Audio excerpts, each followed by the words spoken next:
with the Labor campaign, the Premier is desperate to hold on to Townsville.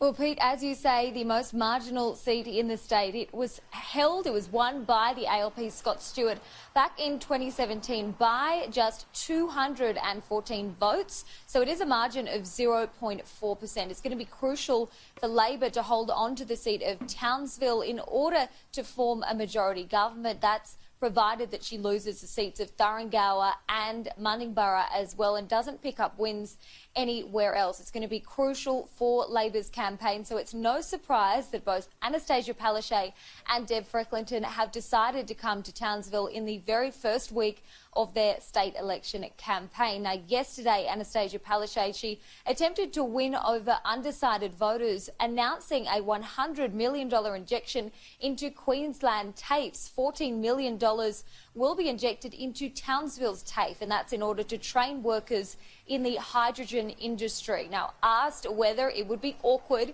if Annastacia Palaszczuk had a chance encounter with Deb Frecklington, she said it wouldn't be, and she'd even give her a COVID elbow bump. So a lot of speculation about where the Premier is heading today and what kind of announcements she'll be making. We do understand, Pete, that she could be travelling further north. OK, Julia, thank you. Brendan Smith is also in Townsville with the opposition leader this morning. Brendan, good morning to you. What's the feeling like there on the ground heading into day 4?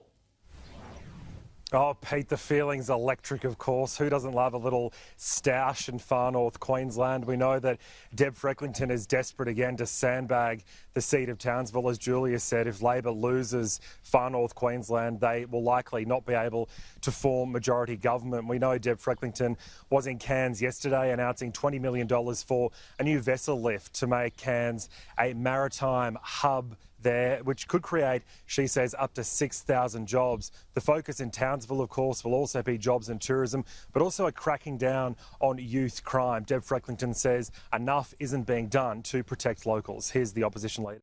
The seats here in Townsville have been completely let down by the Palaszczuk Labor government. Crime is through the roof. We know that manufacturing jobs have been lost by the hundreds. And it's just not good enough. And that's why I've had a great week getting out and about, telling Queenslanders about the LNP's economic plan to drag Queensland out of this recession. In terms of the leaders running into each other this morning, Pete, we do know Deb is about to go for a run along the Strand. So if Annastacia Palaszczuk is there as well, maybe they can share a cup of coffee and discuss the state's issues.